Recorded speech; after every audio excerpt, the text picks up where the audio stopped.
संपूर्ण श्रीमद् भगवद गीता सुनने के लिए सब्सक्राइब करें शांत मन भक्ति यूट्यूब चैनल। जय श्री कृष्ण। ज्ञान, भक्ति और जीवन के सत्य की इस पावन यात्रा में आपका हार्दिक स्वागत है। आप सुन रहे हैं शांत मन भक्ति। यहाँ हम श्रीमद् भगवद गीता को सरल, सहज और यथार्थ रूप में प्रस्तुत करते हैं ताकि भगवान श्री कृष्ण का दिव्य संदेश हर घर और हर हृदय तक पहुंच सके। तो आइए श्रद्धा, विश्वास और शांत मन के साथ आज के इस पवित्र पाठ का शुभारंभ करते हैं। जब मन उलझ जाए, जब सही और गलत का निर्णय कठिन लगने लगे, तब गीता का ज्ञान एक प्रकाश की तरह मार्ग दिखाता है। आइए भगवान श्री कृष्ण की अमृतमयी वाणी का श्रवण करें। जय श्री कृष्ण। आज हम कर्मयोग के बारे में जानेंगे, तो चलिए शुरू करते हैं। अर्जुन उवाच। श्लोक। ज्यायसी चेत कर्मणस्ते मता बुद्धिर्जनार्दन तत्किं कर्मणि घोरे मां नियोजयसी केशव। अर्थ यह है, अर्जुन ने कहा, हे जनार्दन, हे केशव, यदि आप बुद्धि को सकाम कर्म से श्रेष्ठ समझते हैं तो फिर आप मुझे इस घोर युद्ध में क्यों लगाना चाहते हैं। तात्पर्य। श्री भगवान कृष्ण ने पिछले अध्याय में अपने घनिष्ठ मित्र अर्जुन को संसार के शोक सागर से उबारने के उद्देश्य से आत्मा के स्वरूप का विशद वर्णन किया है और आत्म साक्षात्कार के जिस मार्ग की संस्तुति की है वो है बुद्धि योग या कृष्ण भावनामृत। कभी कभी कृष्ण भावनामृत को भूल से जड़ता समझ लिया जाता है और ऐसी भ्रांत धारणा वाला मनुष्य भगवान कृष्ण के नाम जप द्वारा पूर्णतया कृष्ण भावना भावित होने के लिए प्रायः एकांत स्थान में चला जाता है। किंतु कृष्ण भावनामृत दर्शन में प्रशिक्षित हुए बिना एकांत स्थान में कृष्ण नाम जप करना ठीक नहीं। इससे अवोध जनता से केवल सस्ती प्रशंसा प्राप्त हो सकेगी। अर्जुन को भी कृष्ण भावनामृत या बुद्धियोग ऐसा लगा मानो वो सक्रिय जीवन से संन्यास लेकर एकांत स्थान में तपस्या का अभ्यास हो। दूसरे शब्दों में वो कृष्ण भावनामृत को बहाना बनाकर चातुरी पूर्वक युद्ध से जी छुड़ाना चाहता था। किंतु एकनिष्ठ शिष्य होने के नाते उसने यह बात अपने गुरु के समक्ष रखी और कृष्ण से सर्वोत्तम कार्य विधि के विषय में प्रश्न किया। उत्तर में भगवान ने तृतीय अध्याय में कर्म योग अर्थात कृष्ण भावना भावित कर्म की विस्तृत व्याख्या की। श्लोक। व्यामि श्रेणेव वाक्येन बुद्धिं मोहयसीव में तदेकं वद निश्चित्य येन श्रेयो लहमाप्नुयाम। अर्थ ये है, आपके व्यामिश्रित अनेकार्थक उपदेशों से मेरी बुद्धि मोहित हो गई है, अतः कृपा करके निश्चय पूर्वक मुझे बताएं कि इनमें से मेरे लिए सर्वाधिक श्रेयस्कर क्या होगा। तात्पर्य। पिछले अध्याय में गीता के उपक्रम के रूप में सांख्य योग, बुद्धि योग, बुद्धि द्वारा इंद्रिय निग्रह, निष्काम कर्मयोग तथा नवदीक्षित की स्थिति जैसे विभिन्न मार्गों का वर्णन किया गया है, किंतु उसमें तारतम्य नहीं था। कर्म करने तथा समझने के लिए मार्ग की अधिक व्यवस्थित रूपरेखा की आवश्यकता होगी। अतः अर्जुन इन भ्रामक विषयों को स्पष्ट कर लेना चाहता था, जिससे सामान्य मनुष्य बिना किसी भ्रम के उन्हें स्वीकार कर सके। यद्यपि श्री कृष्ण वाक्चातुरी से अर्जुन को चकराना नहीं चाहते थे, किंतु अर्जुन यह नहीं समझ सका कि कृष्ण भावनामृत क्या है, जड़ता है या कि सक्रिय सेवा। दूसरे शब्दों में, अपने प्रश्नों से वो उन समस्त शिष्यों के लिए जो गीता के रहस्य को समझना चाहते हैं, कृष्ण भावनामृत का मार्ग प्रशस्त कर रहा है। श्लोक। लोकेऽस्मिन् द्विविधा निष्ठा पुरा प्रोक्ता मया नघ ज्ञान योगेन सांख्याना कर्म योगेन योगिनाम। अर्थ यह है, श्री भगवान ने कहा, हे निष्पाप अर्जुन, मैं पहले ही बता चुका हूँ कि आत्म साक्षात्कार का प्रयत्न करने वाले दो प्रकार के पुरुष होते हैं। कुछ इसे ज्ञान योग द्वारा समझने का प्रयत्न करते हैं तो कुछ भक्तिमय सेवा के द्वारा। तात्पर्य। द्वितीय अध्याय के 39वें श्लोक में भगवान ने दो प्रकार की पद्धतियों का उल्लेख किया है, सांख्य योग तथा कर्मयोग या वृद्धि योग। इस श्लोक में इनकी और अधिक स्पष्ट विवेचना की गई है। सांख्य योग अथवा आत्मा तथा पदार्थ की प्रकृति का वैश्लेषिक अध्ययन उन लोगों के लिए है जो व्यावहारिक ज्ञान तथा दर्शन द्वारा वस्तुओं का चिंतन एवं मनन करना चाहते हैं। दूसरे प्रकार के लोग कृष्ण भावनामृत में कार्य करते हैं, जैसा कि द्वितीय अध्याय के 61वें श्लोक में बताया गया है। 39वें श्लोक में भी भगवान ने बताया है कि बुद्धि योग या कृष्ण भावनामृत के सिद्धांतों पर चलते हुए मनुष्य कर्म के बंधनों से छूट सकता है तथा इस पद्धति में कोई दोष नहीं है। 61वें श्लोक में इसी सिद्धांत को और अधिक स्पष्ट किया गया है कि वृद्धि योग पूर्णतया परब्रह्म विशेषतया कृष्ण पर आश्रित है और इस प्रकार से समस्त इंद्रियों को सरलता से वश में किया जा सकता है। अतः दोनों प्रकार के योग धर्म तथा दर्शन के रूप में अन्योन्याश्रित हैं। दर्शन विहीन धर्म मात्र भावुकता या कभी कभी धर्मांधता है और धर्म विहीन दर्शन मानसिक ऊहापोह है। अंतिम लक्ष्य तो श्री कृष्ण है, क्योंकि जो दार्शनिक जन परम सत्य की खोज करते रहते हैं वे अंततः कृष्ण भावनामृत को प्राप्त होते हैं। इसका भी उल्लेख गीता में मिलता है। संपूर्ण पद्धति का उद्देश्य परमात्मा के संबंध में अपनी वास्तविक स्थिति को समझ लेना है। इसकी अप्रत्यक्ष पद्धति दार्शनिक चिंतन है, जिसके द्वारा क्रम से कृष्ण भावनामृत तक पहुंचा जा सकता है। प्रत्यक्ष पद्धति में कृष्ण भावनामृत में ही प्रत्येक वस्तु से अपना संबंध जोड़ना होता है। इन दोनों में से कृष्ण भावनामृत का मार्ग श्रेष्ठ है, क्योंकि इसमें दार्शनिक पद्धति द्वारा इंद्रियों को विमल नहीं करना होता। कृष्ण भावनामृत स्वयं ही शुद्ध करने वाली प्रक्रिया है और भक्ति की प्रत्यक्ष विधि सरल तथा दिव्य होती है। श्लोक न कर्मणामनारंभान् नैष्कर्म्य पुरुषो लश्नुते न च सन्न्यसनादेव सिद्धिं समधिगच्छति। अर्थ ये है, न तो कर्म से विमुख होकर कोई कर्मफल से छुटकारा पा सकता है और न केवल संन्यास से सिद्धि प्राप्त की जा सकती है। तात्पर्य, भौतिकतावादी मनुष्यों के हृदयों को विमल करने के लिए जिन कर्मों का विधान किया गया है उनके द्वारा शुद्ध हुआ मनुष्य ही संन्यास ग्रहण कर सकता है। शुद्धि के बिना अनायास संन्यास ग्रहण करने से सफलता नहीं मिल पाती। ज्ञान योगियों के अनुसार संन्यास ग्रहण करने अथवा सकाम कर्म से विरत होने से ही मनुष्य नारायण के समान हो जाता है, किंतु भगवान कृष्ण इस मत का अनुमोदन नहीं करते। हृदय की शुद्धि के बिना संन्यास सामाजिक व्यवस्था में उत्पात उत्पन्न करता है। दूसरी ओर यदि कोई नियत कर्मों को न करके भी भगवान की दिव्य सेवा करता है तो वह उस मार्ग में जो कुछ भी उन्नति करता है उसे भगवान स्वीकार कर लेते हैं। बुद्धि योग स्वल्पमप्यस्य धर्मस्य त्रायते महतो भयात्। ऐसे सिद्धांत की रंच मात्र संपन्नता भी महान कठिनाइयों को पार करने में सहायक होती है। श्लोक न हि कश्चित् क्षणमपि जातु कार्यते ह्यवशः कर्म सर्वः तिष्ठत्य कर्मकृत् प्रकृति जैर्गुणैः। अर्थ ये है, प्रत्येक व्यक्ति को प्रकृति से अर्जित गुणों के अनुसार विवश होकर कर्म करना पड़ता है। अतः कोई भी एक क्षण भर के लिए भी बिना कर्म किए नहीं रह सकता। तात्पर्य, ये देहधारी जीवन का प्रश्न नहीं है, अपितु आत्मा का ये स्वभाव है कि वो सदैव सक्रिय रहता है। आत्मा की अनुपस्थिति में भौतिक शरीर हिल भी नहीं सकता। यह शरीर मृत वाहन के समान है जो आत्मा द्वारा चालित होता है, क्योंकि आत्मा सदैव गतिशील सक्रिय रहता है और वह एक क्षण के लिए भी नहीं रुक सकता। अतः आत्मा को कृष्ण भावनामृत के सत्कर्म में प्रवृत्त रखना चाहिए, अन्यथा वह माया द्वारा शासित कार्यों में प्रवृत्त होता रहेगा। माया के संसर्ग में आकर आत्मा भौतिक गुण प्राप्त कर लेता है और आत्मा को ऐसे आकर्षणों से शुद्ध करने के लिए यह आवश्यक है कि शास्त्रों द्वारा आदिष्ट कर्मों में इसे संलग्न रखा जाए। किंतु यदि आत्मा कृष्ण भावनामृत के अपने स्वाभाविक कर्म में निरत रहता है तो वो जो भी करता है उसके लिए कल्याणप्रद होता है। श्रीमद् भागवत 1.5.17 द्वारा इसकी पुष्टि हुई है। त्यक्त्वा स्वधर्म चरणाम्बुजम हरिर्भजंत्र पक्वोलथ पते ततो यदि यत्र कवाभद्रम भूतमुष्यकिं को वार्थ आप्तोल भजतां स्वधर्मतः। यदि कोई कृष्ण भावनामृत अंगीकार कर लेता है तो भले ही वह शास्त्रानुमोदित कर्मों को न करे अथवा ठीक से भक्ति न करे और चाहे वह पतित भी हो जाए तो इसमें उसकी हानि या बुराई नहीं होगी। किंतु यदि वो शास्त्रानुमोदित सारे कार्य करे और कृष्ण भावना भावित न हो तो ये सारे कार्य उसके किस लाभ के हैं। अतः कृष्ण भावनामृत के इस स्तर तक पहुंचने के लिए शुद्धिकरण की प्रक्रिया आवश्यक है। अतएव संन्यास या कोई भी शुद्धिकारी पद्धति कृष्ण भावनामृत के चरम लक्ष्य तक पहुंचने में सहायता देने के लिए है, क्योंकि उसके बिना सब कुछ व्यर्थ है। श्लोक कर्मेन्द्रियाणि संयम्य व आस्ते मनसा स्मरन् इंद्रियार्थान विमूढ़ात्मा मिथ्याचारः स उच्यते। अर्थ यह है, जो कर्मेंद्रियों को वश में तो करता है किंतु जिसका मन इंद्रिय विषयों का चिंतन करता रहता है वह निश्चित रूप से स्वयं को धोखा देता है और मिथ्याचारी कहलाता है।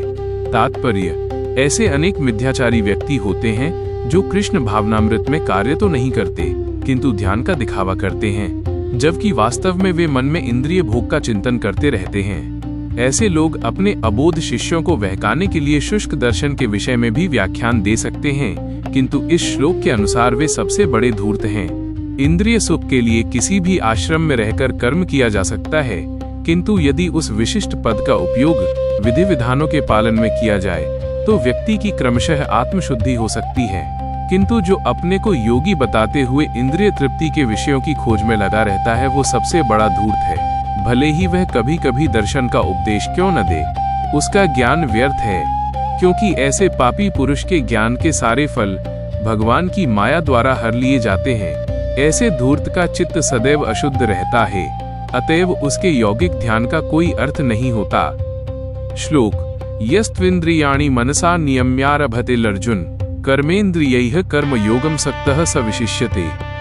अर्थ यह है, दूसरी ओर यदि कोई निष्ठावान व्यक्ति अपने मन के द्वारा कर्मेंद्रियों को वश में करने का प्रयत्न करता है और बिना किसी आसक्ति के कर्मयोग कृष्ण भावनामृत में प्रारंभ करता है तो वो अति उत्कृष्ट है। तात्पर्य, लंपट जीवन और इंद्रिय सुख के लिए छद्म योगी का मिथ्या वेश धारण करने की अपेक्षा अपने कर्म में लगे रहकर जीवन लक्ष्य को, जो भवबंधन से मुक्त होकर भगवत धाम को जाना है, प्राप्त करने के लिए कर्म करते रहना अधिक श्रेयस्कर है। प्रमुख स्वार्थ गति तो विष्णु के पास जाना है। संपूर्ण वर्णाश्रम धर्म का उद्देश्य इसी जीवन लक्ष्य की प्राप्ति है। एक गृहस्थ भी कृष्ण भावनामृत में नियमित सेवा करके इस लक्ष्य तक पहुंच सकते हैं। आत्म साक्षात्कार के लिए मनुष्य शास्त्रानुमोदित संयमित जीवन बिता सकता है और अनासक्त भाव से अपना कार्य करता रह सकता है। इस प्रकार वह प्रगति कर सकता है। जो निष्ठावान व्यक्ति इस विधि का पालन करता है वह उस पाखंडी धूर्त से कहीं श्रेष्ठ है, जो अवोध जनता को ठगने के लिए दिखावटी आध्यात्मिकता का जामा धारण करता है। जीविका के लिए ध्यान धरने वाले प्रवंचक ध्यानी की अपेक्षा सड़क पर झाड़ू लगाने वाला निष्ठावान व्यक्ति कहीं अच्छा है। श्लोक नियतम कुरु कर्म त्वं कर्म ज्यायो ह्यकर्मणः शरीर यात्रापि च तेन प्रसिद्धयेद कर्मणः। अर्थ ये है, अपना नियत कर्म करो, क्योंकि कर्म न करने की अपेक्षा कर्म करना श्रेष्ठ है। कर्म के बिना तो शरीर निर्वाह भी नहीं हो सकता। तात्पर्य, ऐसे अनेक छद्मध्यानी हैं जो अपने आप को उच्च कुलीन बताते हैं, तथा ऐसे बड़े बड़े व्यवसायी व्यक्ति हैं जो झूठा दिखावा करते हैं कि आध्यात्मिक जीवन में प्रगति करने के लिए उन्होंने सर्वस्व त्याग दिया है। श्री कृष्ण ये नहीं चाहते थे कि अर्जुन मिथ्याचारी बने, अपितु वे चाहते थे कि अर्जुन क्षत्रियों के लिए निर्दिष्ट धर्म का पालन करे। अर्जुन गृहस्थ था और एक सेना नायक था, अतः उसके लिए श्रेयस्कर था कि वह उसी रूप में गृहस्थ क्षत्रिय के लिए निर्दिष्ट धार्मिक कर्तव्यों का पालन करे। ऐसे कार्यों से संसारी मनुष्य का हृदय क्रमशः विमल हो जाता है और वह भौतिक कल्मश से मुक्त हो जाता है। देह निर्वाह के लिए किए गए तथा कथित त्याग संन्यास का अनुमोदन न तो भगवान करते हैं और न कोई धर्मशास्त्र ही। आखिर देह निर्वाह के लिए कुछ न कुछ करना होता है। भौतिकतावादी वासनाओं की शुद्धि के बिना कर्म का मनमाने ढंग से त्याग करना ठीक नहीं। इस जगत का प्रत्येक व्यक्ति निश्चय ही प्रकृति पर प्रभुत्व जताने के लिए अर्थात इंद्रिय तृप्ति के लिए मलिन प्रवृत्ति से ग्रस्त रहता है। ऐसी दूषित प्रवृत्तियों को शुद्ध करने की आवश्यकता है। नियत कर्मों द्वारा ऐसा किए बिना मनुष्य को चाहिए कि तथाकथित अध्यात्मवादी योगी वन्य तथा सारा काम छोड़कर अन्यों पर जीवित रहने का प्रयास न करे। श्लोक यज्ञार्थात् कर्मणो लन्यत्र लोकोलयं कर्म बंधनः तदर्थम कर्म कौन्तेय मुक्त संगः समाचर। अर्थ ये है, श्री विष्णु के लिए यज्ञ रूप में कर्म करना चाहिए, अन्यथा कर्म के द्वारा इस भौतिक जगत में बंधन उत्पन्न होता है। अतः हे कुंती पुत्र, उनकी प्रसन्नता के लिए अपने नियत कर्म करो, इस तरह तुम बंधन से सदा मुक्त रहोगे। तात्पर्य, चूंकि मनुष्य को शरीर के निर्वाह के लिए भी कर्म करना होता है, अतः विशिष्ट सामाजिक स्थिति तथा गुण को ध्यान में रखकर नियत कर्म इस तरह बनाए गए हैं कि उस उद्देश्य की पूर्ति हो सके। यज्ञ का अर्थ भगवान विष्णु है। सारे यज्ञ भगवान विष्णु की प्रसन्नता के लिए हैं। वेदों का आदेश है यज्ञो व विष्णु। दूसरे शब्दों में, चाहे कोई निर्दिष्ट यज्ञ संपन्न करे या प्रत्यक्ष रूप से भगवान विष्णु की सेवा करे, दोनों से एक ही प्रयोजन सिद्ध होता है। अतः जैसा कि इस श्लोक में संस्तुत किया गया है, कृष्ण भावनामृत यज्ञ ही है। वर्णाश्रम धर्म का भी उद्देश्य भगवान विष्णु को प्रसन्न करना है। वर्णाश्रमाचारवता पुरुषेण परः पुमान् विष्णुराराध्यते, विष्णु पुराण 3.8.8। अतः भगवान विष्णु की प्रसन्नता के लिए कर्म करना चाहिए।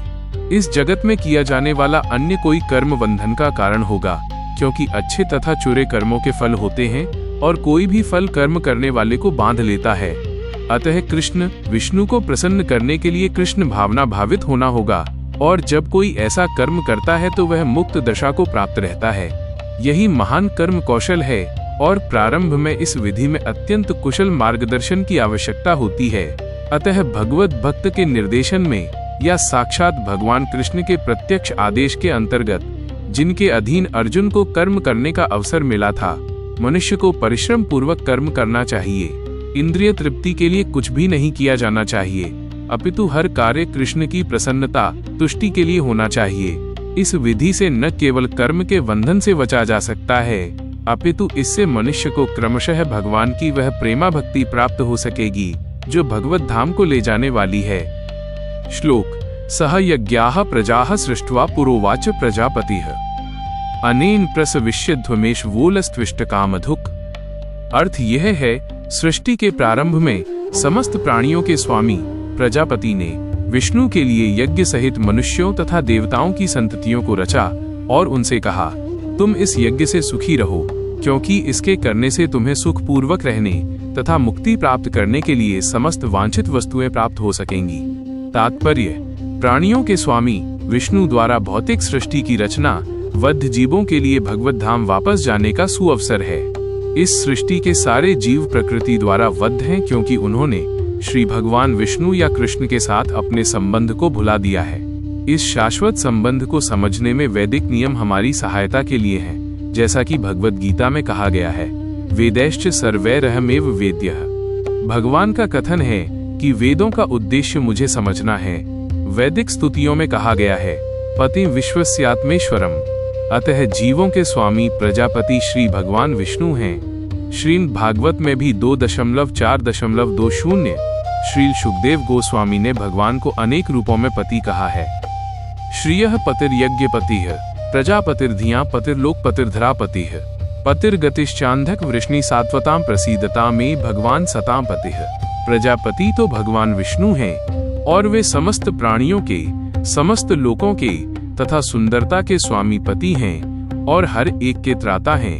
भगवान ने इस भौतिक जगत को इसलिए रचा कि बद्ध जीव यह सीख सकें कि वे विष्णु को प्रसन्न करने के लिए किस प्रकार यज्ञ करें, जिससे वे इस जगत में चिंता रहित होकर सुखपूर्वक रह सकें तथा इस भौतिक देह का अंत होने पर भगवत धाम को जा सकें। बद्ध जीव के लिए ही ये संपूर्ण कार्यक्रम है। यज्ञ करने से बद्ध जीव क्रमशः कृष्ण भावना भावित होते हैं और सभी प्रकार से देवतुल्य बनते हैं। कलियुग में वैदिक शास्त्रों ने संकीर्तन यज्ञ, भगवान के नामों का कीर्तन का विधान किया है और इस दिव्य विधि का प्रवर्तन चैतन्य महाप्रभु द्वारा इस युग के समस्त लोगों के उद्धार के लिए किया गया। संकीर्तन यज्ञ तथा कृष्ण भावनामृत में अच्छा तालमेल है। श्रीमद् भागवत 11.5.32 में संकीर्तन यज्ञ के विशेष प्रसंग में भगवान कृष्ण का अपने भक्त रूप चैतन्य महाप्रभु रूप में निम्न प्रकार से उल्लेख हुआ है। कृष्ण वर्ण त्विषा कृष्णम सांगोपांगास्त्र पार्षदम यज्ञैः संकीर्तन प्रायर्यजन्ति ही सुमेधसः। इस कलियुग में जो लोग पर्याप्त बुद्धिमान हैं, वे भगवान की उनके पार्षदों सहित संकीर्तन यज्ञ द्वारा पूजा करेंगे। वेदों में वर्णित अन्य यज्ञों को इस कलिकाल में कर पाना सहज नहीं, किंतु संकीर्तन यज्ञ सुगम है और सभी दृष्टि से अलौकिक है, जैसा कि गीता में भी 9.14 संस्तुति की गई है। श्लोक देवान् भावयतानेन ते देवा भावयन्तु वः परस्परम भावयन्तः श्रेयः परम वाप्स्यथ। अर्थ यह है, यज्ञों के द्वारा प्रसन्न होकर देवता तुम्हें भी प्रसन्न करेंगे और इस तरह मनुष्यों तथा देवताओं के मध्य सहयोग से सबों को संपन्नता प्राप्त होगी। तात्पर्य, देवतागण सांसारिक कार्यों के लिए अधिकार प्राप्त प्रशासक हैं। प्रत्येक जीव द्वारा शरीर धारण करने के लिए आवश्यक वायु, प्रकाश, जल तथा अन्य सारे वर उन देवताओं के अधिकार में हैं, जो भगवान के शरीर के विभिन्न भागों में असंख्य सहायकों के रूप में स्थित हैं। उनकी प्रसन्नता तथा अप्रसन्नता मनुष्यों द्वारा यज्ञ की संपन्नता पर निर्भर है। कुछ यज्ञ किन्हीं विशेष देवताओं को प्रसन्न करने के लिए होते हैं, किंतु तो भी सारे यज्ञों में भगवान विष्णु को प्रमुख भोक्ता की भांति पूजा जाता है। गीता में यह भी कहा गया है कि भगवान कृष्ण स्वयं सभी प्रकार के यज्ञों के भोक्ता हैं, भोक्तारम यज्ञत्पसाम। अतः समस्त यज्ञों का मुख्य प्रयोजन यज्ञपति को प्रसन्न करना है। जब ये यज्ञ सुचारू रूप से संपन्न किए जाते हैं तो विभिन्न विभागों के अधिकारी देवता प्रसन्न होते हैं और प्राकृतिक पदार्थों का अभाव नहीं रहता। यज्ञों को संपन्न करने से अन्य लाभ भी होते हैं, जिनसे अंततः भवबंधन से मुक्ति मिल जाती है। यज्ञ से सारे कर्म पवित्र हो जाते हैं, जैसा कि वेद वचन है, आहार शुद्धौ सत्व शुद्धिः, सत्व शुद्धौ ध्रुवा स्मृतिः, स्मृति लंभे सर्वग्रंथीनां विप्रमोक्षः। यज्ञ से मनुष्य के खाद्य पदार्थ शुद्ध होते हैं और शुद्ध भोजन करने से मनुष्य जीवन शुद्ध हो जाता है। जीवन शुद्ध होने से स्मृति के सूक्ष्म तंतु शुद्ध होते हैं और स्मृति तंतुओं के शुद्ध होने पर मनुष्य मुक्ति मार्ग का चिंतन कर सकता है और ये सब मिलकर कृष्ण भावनामृत तक पहुंचाते हैं, जो आज के समाज के लिए सर्वाधिक आवश्यक है। श्लोक इष्टान् भोगान् हि वो देवा दास्यन्ते यज्ञ भाविताः तैर्दत्तान् प्रदायैभ्यो यो भुंगे इस्तेन एव सह। अर्थ ये है, जीवन की विभिन्न आवश्यकताओं की पूर्ति करने वाले विभिन्न देवता यज्ञ संपन्न होने पर प्रसन्न होकर तुम्हारी सारी आवश्यकताओं की पूर्ति करेंगे, किंतु जो इन उपहारों को देवताओं को अर्पित किए बिना भोगता है वह निश्चित रूप से चोर है। तात्पर्य, देवतागण भगवान विष्णु द्वारा भोग सामग्री प्रदान करने के लिए अधिकृत किए गए हैं, अतः नियत यज्ञों द्वारा उन्हें अवश्य संतुष्ट करना चाहिए। वेदों में विभिन्न देवताओं के लिए भिन्न भिन्न प्रकार के यज्ञों की संस्तुति है, किंतु वे सब अंततः भगवान को ही अर्पित किए जाते हैं। किंतु जो ये नहीं समझ सकता कि भगवान क्या है, उसके लिए देव यज्ञ का विधान है। अनुष्ठानकर्ता के भौतिक गुणों के अनुसार वेदों में विभिन्न प्रकार के यज्ञों का विधान है। विभिन्न देवताओं की पूजा भी उसी आधार पर अर्थात गुणों के अनुसार की जाती है। उदाहरणार्थ, मांसाहारियों को देवी काली की पूजा करने के लिए कहा जाता है, जो भौतिक प्रकृति की घोर रूपा है और देवी के समक्ष पशु बलि का आदेश है। किंतु जो सतोगुणी है, उनके लिए विष्णु की दिव्य पूजा बताई जाती है। अंततः समस्त यज्ञों का ध्येय उत्तरोत्तर दिव्य पद प्राप्त करना है। सामान्य व्यक्तियों के लिए कम से कम 5 यज्ञ आवश्यक हैं, जिन्हें पंच महायज्ञ कहते हैं। किंतु मनुष्य को ये जानना चाहिए कि जीवन की सारी आवश्यकताएं भगवान के देवता प्रतिनिधियों द्वारा ही पूरी की जाती हैं। कोई कुछ बना नहीं सकता। उदाहरणार्थ, मानव समाज के भोज्य पदार्थों को लें। इन भोज्य पदार्थों में शाकाहारियों के लिए अन्न, फल, शाक, दूध, चीनी आदि हैं, तथा मांसाहारियों के लिए मांस आदि, जिनमें से कोई भी पदार्थ मनुष्य नहीं बना सकता। एक और उदाहरण लें, यथा ऊष्मा, प्रकाश, जल, वायु आदि जो जीवन के लिए आवश्यक हैं, इनमें से किसी को बनाया नहीं जा सकता। परमेश्वर के बिना न तो प्रचुर प्रकाश मिल सकता है, न चांदनी, वर्षा या प्रातःकालीन समीर ही, जिनके बिना मनुष्य जीवित नहीं रह सकता। स्पष्ट है कि हमारा जीवन भगवान द्वारा प्रदत्त वस्तुओं पर आश्रित है। यहाँ तक कि हमें अपने उत्पादन उद्यमों के लिए अनेक कच्चे मालों की आवश्यकता होती है, यथा धातु, गंधक, पारद, मैंगनीज तथा अन्य अनेक आवश्यक वस्तुएं, जिनकी पूर्ति भगवान के प्रतिनिधि इस उद्देश्य से करते हैं कि हम इनका समुचित उपयोग करके आत्म साक्षात्कार के लिए अपने आप को स्वस्थ एवं पुष्ट बनाएं, जिससे जीवन का चरम लक्ष्य अर्थात भौतिक जीवन संघर्ष से मुक्ति प्राप्त हो सके। यज्ञ संपन्न करने से मानव जीवन का ये लक्ष्य प्राप्त हो जाता है। यदि हम जीवन उद्देश्य को भूलकर भगवान के प्रतिनिधियों से अपनी इंद्रिय तृप्ति के लिए वस्तुएं लेते रहेंगे और इस संसार में अधिकाधिक फंसते जाएंगे, जो कि सृष्टि का उद्देश्य नहीं है, तो निश्चय ही हम चोर हैं और इस तरह हम प्रकृति के नियमों द्वारा दंडित होंगे। चोरों का समाज कभी सुखी नहीं रह सकता, क्योंकि उनका कोई जीवन लक्ष्य नहीं होता। भौतिकतावादी चोरों का कभी कोई जीवन लक्ष्य नहीं होता। उन्हें तो केवल इंद्रिय तृप्ति की चिंता रहती है। वे नहीं जानते कि यज्ञ किस तरह किए जाते हैं। किंतु चैतन्य महाप्रभु ने यज्ञ संपन्न करने की सरलतम विधि का प्रवर्तन किया। यह है संकीर्तन यज्ञ, जो संसार के किसी भी व्यक्ति द्वारा, जो कृष्ण भावनामृत के सिद्धांतों को अंगीकार करता है, संपन्न किया जा सकता है।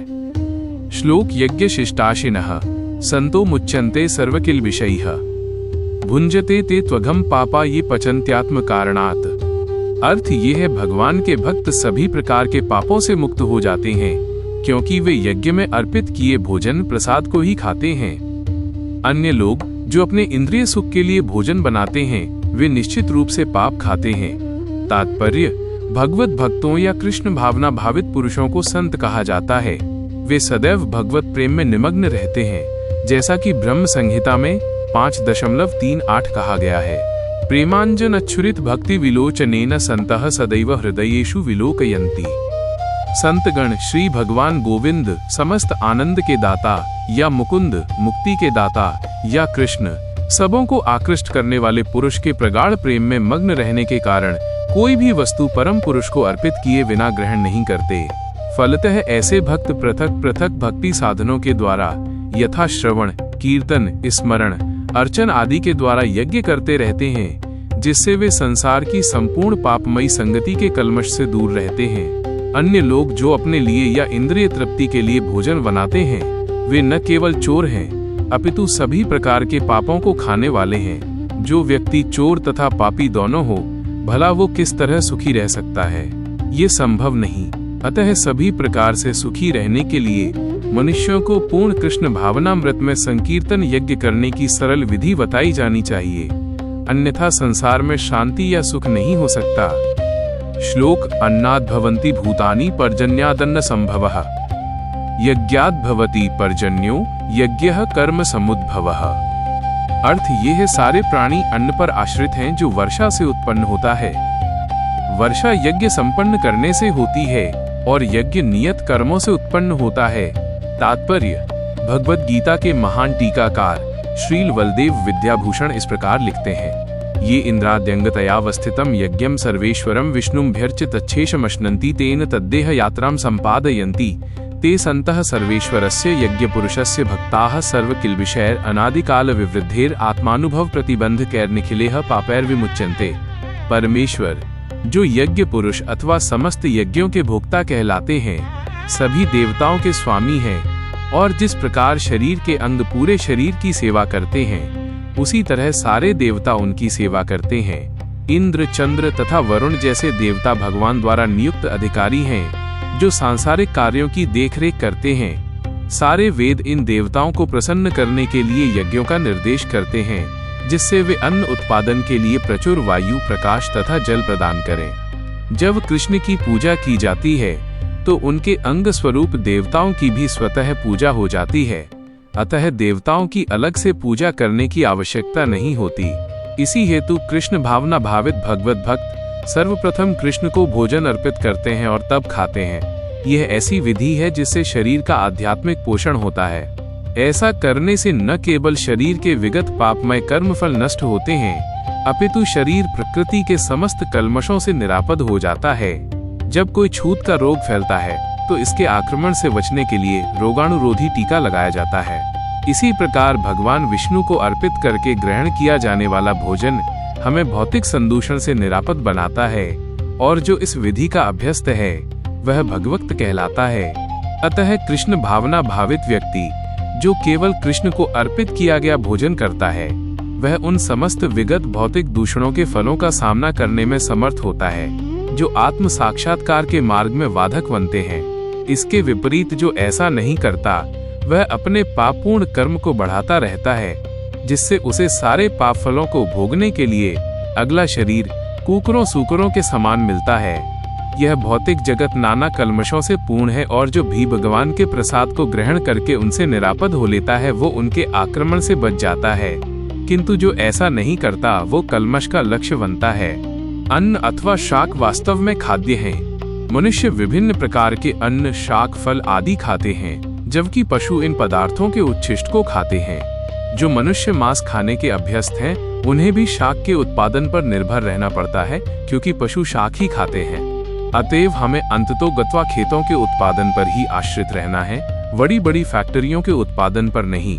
खेतों का यह उत्पादन आकाश से होने वाली प्रचुर वर्षा पर निर्भर करता है, और ऐसी वर्षा इंद्र, सूर्य, चंद्र आदि देवताओं के द्वारा नियंत्रित होती है। ये देवता भगवान के दास हैं।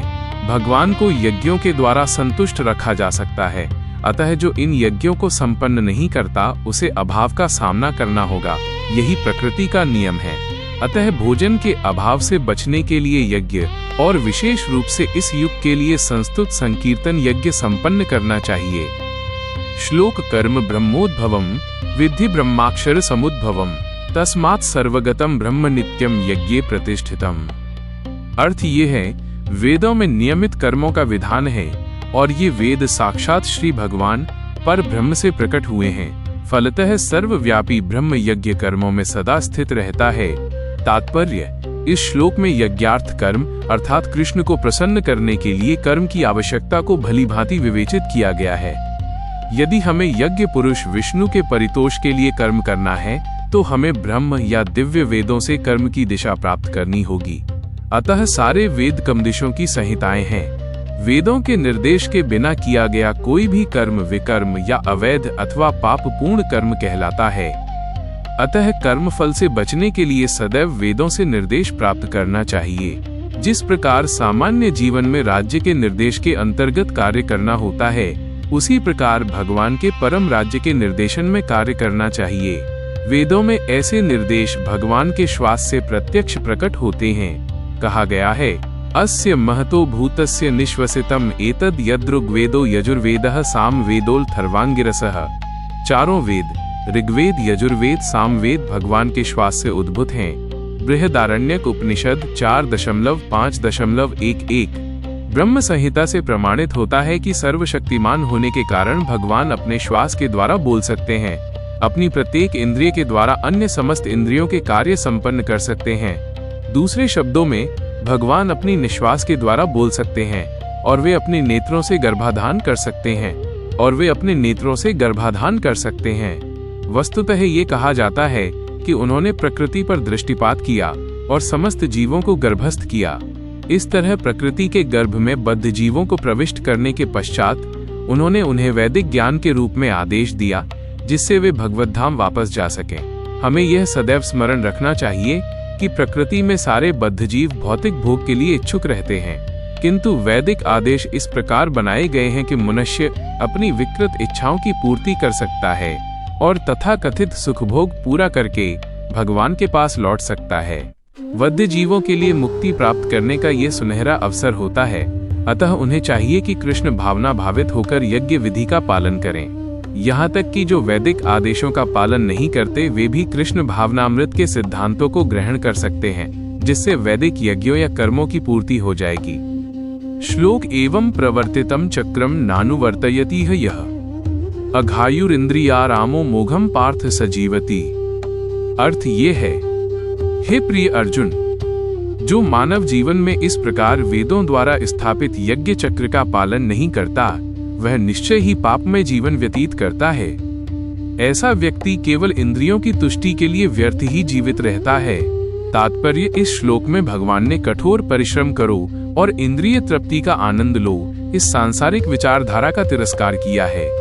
अतः जो लोग इस संसार में भोग करना चाहते हैं, उन्हें उपर्युक्त यज्ञ चक्र का अनुसरण करना परमावश्यक है। जो ऐसे विधि विधानों का पालन नहीं करता, अधिकाधिक तिरस्कृत होने के कारण उसका जीवन अत्यंत संकटपूर्ण रहता है। प्रकृति के नियमानुसार यह मानव शरीर विशेष रूप से आत्म साक्षात्कार के लिए मिला है, जिसे कर्म योग, ज्ञान योग या भक्ति योग में से किसी एक विधि से प्राप्त किया जा सकता है। इन योगियों के लिए यज्ञ संपन्न करने की कोई आवश्यकता नहीं रहती, क्योंकि ये पाप पुण्य से परे होते हैं। किंतु जो लोग इंद्रिय तृप्ति में जुटे हुए हैं, उन्हें पूर्वोक्त यज्ञ चक्र के द्वारा शुद्धिकरण की आवश्यकता रहती है। कर्म के अनेक भेद होते हैं। जो लोग कृष्ण भावना भावित नहीं हैं, वे निश्चय ही विषय परायण होते हैं। अतः उन्हें पुण्य कर्म करने की आवश्यकता होती है। यज्ञ पद्धति इस प्रकार सुनियोजित है कि विषयोन्मुख लोग विषयों के फल में फंसे बिना अपनी इच्छाओं की पूर्ति कर सकते हैं। संसार की संपन्नता हमारे प्रयासों पर नहीं, अपितु परमेश्वर की पृष्ठभूमि योजना पर निर्भर है, जिसे देवता संपादित करते हैं। अतः वेदों में वर्णित देवताओं को लक्षित करके यज्ञ किए जाते हैं। अब प्रत्यक्ष रूप में यह कृष्ण भावनामृत का ही अभ्यास रहता है, क्योंकि जब कोई इन यज्ञों में दक्षता प्राप्त कर लेता है, तो वह अवश्य ही कृष्ण भावना भावित हो जाता है। किंतु यदि ऐसे यज्ञ करने से कोई कृष्ण भावना भावित नहीं हो पाता, तो इसे कोरी आचार संहिता समझना चाहिए। अतः मनुष्यों को चाहिए कि वे आचार संहिता तक ही अपनी प्रगति को सीमित न करें, अपितु उसे पार करके कृष्ण भावनामृत को प्राप्त हों। श्लोक यस्त्वात्मरतिरेव स्यादात्म तृप्तश्च मानवः। आत्मन्येव च संतुष्टस्तस्य कार्य न विद्यते। अर्थ ये है, किंतु जो व्यक्ति आत्मा में ही आनंद लेता है तथा जिसका जीवन आत्म साक्षात्कार युक्त है और जो अपने में ही पूर्णतया संतुष्ट रहता है, उसके लिए कुछ करणीय कर्तव्य नहीं होता। तात्पर्य, जो व्यक्ति पूर्णतया कृष्ण भावना भावित है और अपने कृष्ण भावनामृत के कार्यों से पूर्णतया संतुष्ट रहता है, उसे कुछ भी नियत कर्म नहीं करना होता। कृष्ण भावना भावित होने के कारण उसके हृदय का सारा मैल तुरंत धुल जाता है, जो हजारों हजारों यज्ञों को संपन्न करने पर ही संभव हो पाता है। इस प्रकार चेतना के शुद्ध होने से मनुष्य परमेश्वर के साथ अपने संबंध के प्रति पूर्णतया आश्वस्त हो जाता है। भगवत कृपा से उसका कार्य स्वयं प्रकाशित हो जाता है, अतएव वैदिक आदेशों के प्रति उसका कर्तव्य निशेष हो जाता है। ऐसा कृष्ण भावना भावित व्यक्ति कभी भी भौतिक कार्यों में रुचि नहीं लेता और न ही उसे सुरा, सुंदरी तथा अन्य प्रलोभनों में कोई आनंद मिलता है। श्लोक नैव तस्य कृतेनार्थो न कृतेनेह कश्चन न चास्य सर्वभूतेषु कश्चिदर्थव्यपाश्रयः। अर्थ यह स्वरूप सिद्ध व्यक्ति के लिए न तो अपने नियत कर्मों को करने की आवश्यकता रह जाती है, न ऐसा कर्म न करने का कोई कारण ही रहता है। उसे किसी अन्य जीव पर निर्भर रहने की आवश्यकता भी नहीं रह जाती। तात्पर्य, स्वरूप सिद्ध व्यक्ति को कृष्ण भावना भावित कर्म के अतिरिक्त कुछ भी करना नहीं होता। किंतु यह कृष्ण भावनामृत निष्क्रियता भी नहीं है, जैसा कि अगले श्लोकों में बताया जाएगा। कृष्ण भावना भावित व्यक्ति किसी की शरण ग्रहण नहीं करता, चाहे वो मनुष्य हो या देवता। कृष्ण भावनामृत में वो जो भी करता है वही उसके कर्तव्य संपादन के लिए पर्याप्त है। कल के अगले भाग में हम यहीं से आगे बढ़ेंगे और श्रीमद् भगवद गीता के दिव्य ज्ञान को सरल और सहज भाषा में समझेंगे। यदि आप गीता के प्रत्येक अध्याय और प्रत्येक श्लोक का सरल अर्थ नियमित रूप से सुनना चाहते हैं तो कृपया शांत मन भक्ति YouTube चैनल को सब्सक्राइब करें और बेल आइकन अवश्य दबाएं ताकि आने वाले सभी नए वीडियो आप तक सबसे पहले पहुंच सकें। राधे राधे।